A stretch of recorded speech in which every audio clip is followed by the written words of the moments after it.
If you're thinking about moving to Bellingham, Washington, and specifically you're thinking Columbia neighborhood, well, today I'm going to take you on a map tour. And I'll pull open my laptop, we're going to pull up Google Maps, and I'm going to show you geographically, like, where are all the places to know about in the Columbia neighborhood? Where are the parks? Where are the schools? Where's the shopping? Where's the restaurants? Where's the transportation? We're going to cover topography, views, all the things that people want to know before they think about moving there. So we're going to jump in today, look at that on Google Maps. Again, my name's Tim Cornwell. I've lived here all my life. I've been in real estate for 15 years. Can't wait to share my knowledge and experience with you. So let's go ahead and open up the laptop and take a look. Here we are, the good old US of A. So if we zoom in, state of Washington here, and then we take a look, there's Bellingham. So between Vancouver and Seattle is Bellingham, Washington. So let's go ahead and zoom in a little further. So Bellingham is in Whatcom County. Down here south is Skagit County, Cedar Woolley, Burlington, Mount Vernon.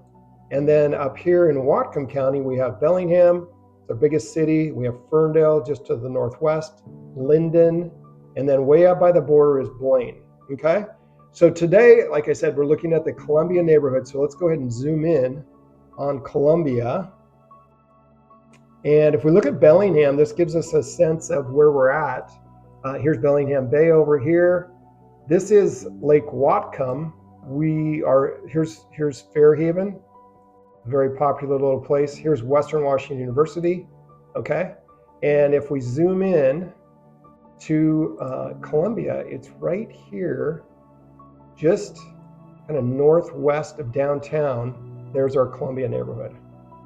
And so let's outline the Columbia neighborhood right now. If we start up north, we are right here, Meridian Street and Squalicum Creek will run down. Squalicum Way runs along Squalicum Creek. Come down here along Eldridge, right above the waterfront. And then we're going to come up Broadway. And then as soon as we hit Meridian, we're going to go north. Straight north on Meridian. All right, so here is the outline of the Columbia neighborhood. And I'm going to go ahead and click on the satellite view so we can take a deeper dive into things here. So here is our Columbia neighborhood. And in terms of location, where are we compared to other things in the area? Okay, well, straight up north, kind of up northwest here, right over here, you see Costco. And then you see the Bellingham Airport. Columbia down here, Costco, and the airport.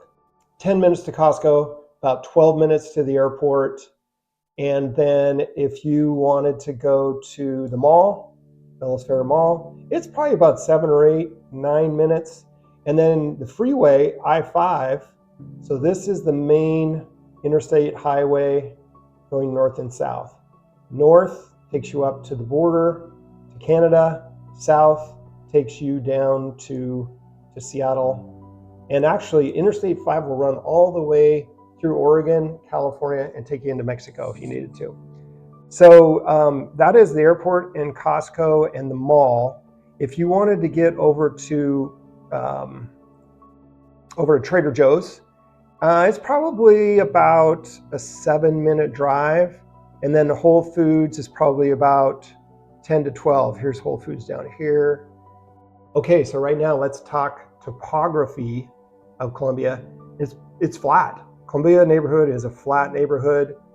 There are 1,600 single-family homes in the neighborhood, and the neighborhood is primarily residential. There is a commercial area called the Fountain District. There's another smaller commercial area off of Northwest, but generally speaking, it is highly residential area. There is one elementary school right in the middle of the neighborhood. That is Columbia Elementary. And of those 1,600 homes in the neighborhood, 165 of them are registered on the National Register of Historic Places. And those are mostly along Eldridge Avenue right here. And these homes along here have great views of Bellingham Bay. You're looking over the marina. And Bellingham was formed in 1903, and a lot of the homes in the Columbia neighborhood were built anywhere as early as 1880s on up until today. But most of the construction probably happened between late 1800s up to around 1950, 1960. A lot of the homes along Eldridge are super nice. They're a Northwest Victorian vibe. It's kind of the architectural style. And then the rest of the houses, a lot of craftsman style, a lot of Tudor homes. Again, really no two homes alike in this neighborhood. That's kind of a theme we see in these older neighborhoods in Bellingham. So much variety of architectural types and styles. But generally speaking, most of the lots are 5,000 square foot. They're like a 50 by 100, 50 foot wide by 100 foot deep. Most of the streets have alleys running through them in the back. So like here's Victor, here's an alley, there's Williams, okay? And you can see how these lots are, again, rectangular in nature. That's pretty much the whole neighborhood. So you have 1,600 homes, very similar layout in this grid pattern here. So with that, you get a neighborhood profile of community. If there was one word I would describe Columbia neighborhood, it would be community, because this is a kind of neighborhood where you have sidewalks on both sides and you have front porches. And so as you're out walking, these are highly walkable streets, a lot of trees along the streets, and you're just walking along the sidewalk. And it is a type of neighborhood where you're talking to your neighbor as they're sitting out on their front porch with a beverage, with their family. It is so conducive to community. And there's actually a Columbia Neighborhood Association that sponsors different events. Huge event at the 4th of July here in the neighborhood. There's chalk drawing.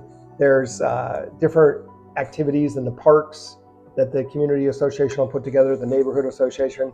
So it is a great neighborhood if you love connecting with neighbors, knowing who your neighbors are, and having high walkability to downtown, high walkability down to the marina, high walkability over here to Squalicum Creek Park, and then the trail system. These trails right here, those will take you all over Bellingham.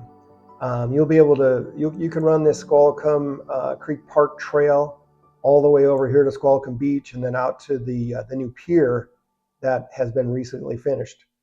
And it's awesome. Now this little park right here does have a dog park area as well. Lots of parking if you were to drive there, but it is pretty easy to walk there from the neighborhood. There's really no trails in the neighborhood because we just have so much density with housing.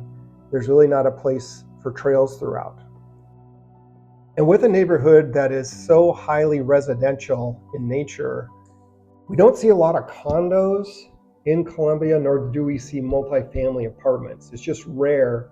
There might be one or two smaller type condo buildings or apartments, and you might see them closer to a commercial area like the Fountain District, but we just don't see a lot of that kind of housing in Columbia. 1903, when it was built out in that early 1900s, let's say 1900 to 1950, these were blue collar worker, business owner type of homes. You had a big logging and lumber trade. You had a huge fishing trade.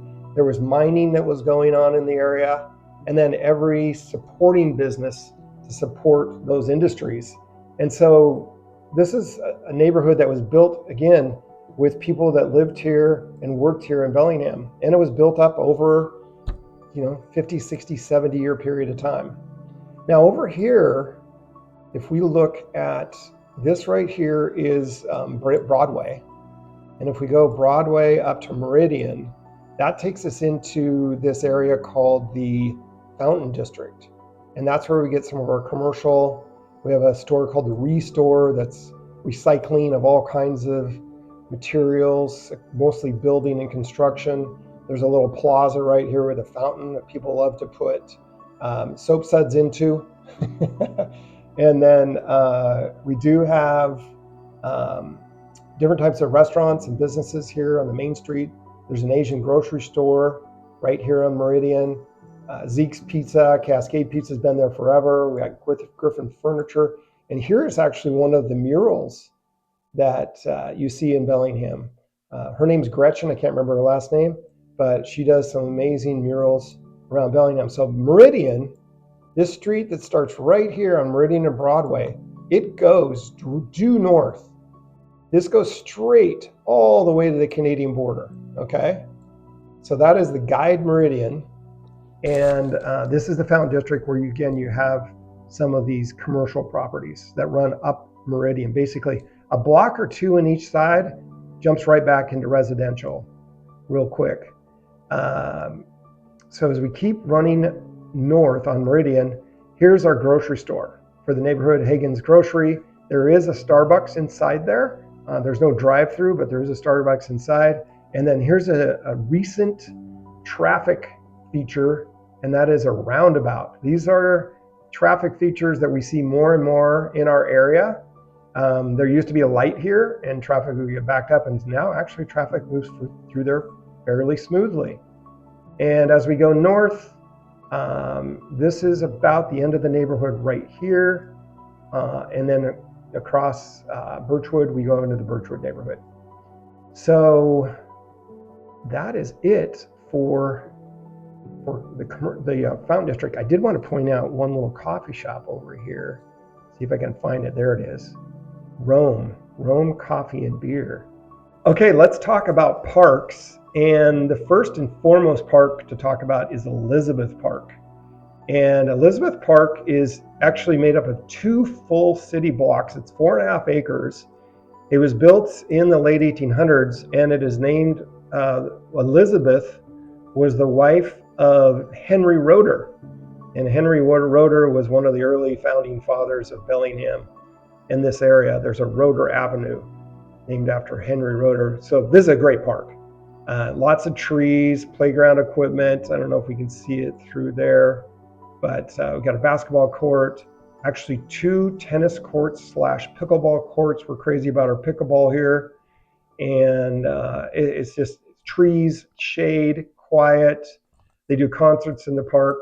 I love Elizabeth Park. It is a great place to go. If you come up Eldridge here, you will come across Carl Loeb Park. That is Carl Loeb Park. I'm not quite sure how I'm going to get back up into the air again. Oh, look at that. I am just learning things on my computer right and left here. So Carl Loeb was a young man that lived across the street from this property, and he died in World War II in 1944. And so somebody decided to dedicate this park to him. The land was purchased, and this park was created in around 1950.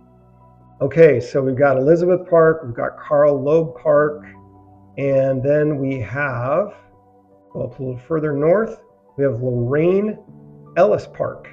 And there's a little court right here called the Lorraine Ellis Court, and there's the park, and they do have some playground equipment in there, also the trees, very quiet, very peaceful. Again, walkability. So if you think about, again, the neighborhood, oh wow, I live over here, I could go up to Lorraine Ellis, I can go to Squalicum Beach or Squalicum Creek, I can go down here to Elizabeth. It is so walkable and so easy to get around to great parks in the area. And one other little spot they have right here is called Peabody Plaza, or Plaza, depending on where you're from. Now, Peabody Plaza was at one point in time supposed to be a fire department. There was going to be a fire station there, but I don't know, some neighbors went and petitioned the city and said, nope, we don't want that. So what they've done is they've just left it with some trees, some grass. There's really no amenities there, but it is a quiet place to go if you'd like to. And as I mentioned, there is one school in the entire neighborhood, and that is Columbia Elementary School. I think it's built in 1925. And look at that architecture. That's cool. Love the look of that place. Obviously, they got their playground equipment out there, and it is just a beautiful, traditional brick elementary school. If you have kids in elementary school, but what about other schools? Okay, there's another school to the north called Shuckson Middle School, and there's another school to your east called Whatcom Middle School. And then there's the high school is over here. You can see the baseball fields, Bellingham High School right there. Now I want to talk to you about, we're looking at this Columbia neighborhood on the map, and I do want to talk to you about the market. And on average, there's about 35 houses a year that sell in the Columbia neighborhood. And that's not very many compared to 1,600 homes. Now, of the 1,600 homes in the neighborhood, they're not all owner occupied. They may be some rentals, but people sell rentals too. So that is a really low number. That is like right around 2% of the entire inventory of homes in the neighborhood actually turn over and sell in any given year. And on the low side, they'll sell for, you might be able to find something right around 400, maybe high 300s for a fixer upper. And then on the high side, you're probably around $1.4 million on the high side, unless you get an epic home on the south side of Eldridge overlooking the marina in Bellingham Bay, a house that's just ideally, tricked out. Those can go for over $2 million. But generally speaking, most of the home prices in Columbia are anywhere from 400 to $1.4 million. That's a big range. And some houses, they're frozen in time. They were built in 1940 and they haven't really had any updates. I'll go through some of the homes in Columbia neighborhood and I'll see old wiring. One of the things that makes the neighborhood great is there's so much character in all these homes, but the other part of it is they are older homes, and if they haven't been updated, that's something you need to look for. And so it's exciting. I mean, it's exciting. It's fun. People want to live in this neighborhood. They want to be there. It's a neighborhood, a lot of kids, a lot of pets, a lot of dogs, a lot of people that love the outdoors, people that love community, people that love to slow down in life and take a deep breath, and that cherish home and everything that comes along with a great community of people you can trust, and a place where we're creating safety and memories. Really, it's a great place to build your life. Okay, so one last thing to share with you about the Columbia neighborhood. There's not much I don't like about Columbia, but one thing that I have noticed over the years is that what happens in Bellingham is that Bellingham Bay, there's a lot of wind that comes off the bay, and it comes and it runs north. And that south wind blows right up the hill and right across the neighborhood. Now, if you are on Eldridge, these houses, if you don't like wind, you don't want to live there. It just gets breezy, and it's not like it's every day, but it's generally windier in that area than really any part of town, has been my observation. The other thing is right along Eldridge is you are right above the railroad tracks. As you can see, railroad tracks right there. So it's just something to be mindful of, that there is noise, that you are up probably around 70 or 80 feet above the railroad tracks, but it is something to be mindful of. So again, some people love breezy because, fresh air and they enjoy that. I get tired of wind personally, but it's just something to be mindful of. A little bit of train noise, some wind. The rest of it is, you cannot beat it. You just cannot beat Columbia neighborhood.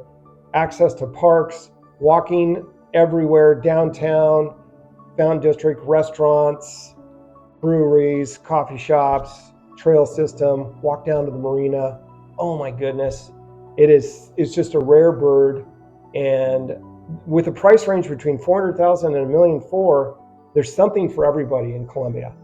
So Columbia neighborhood, it's one of the best kept secrets out there.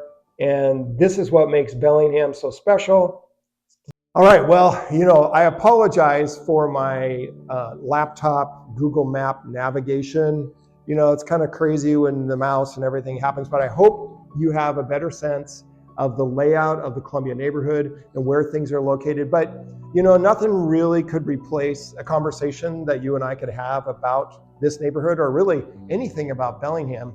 And so my contact information is below. Love to connect with you. Phone, text, schedule an appointment, whatever works for you. Let's connect. talk about what your plans are to move here, whether you're ready to move right now or it's 6 months or a year away.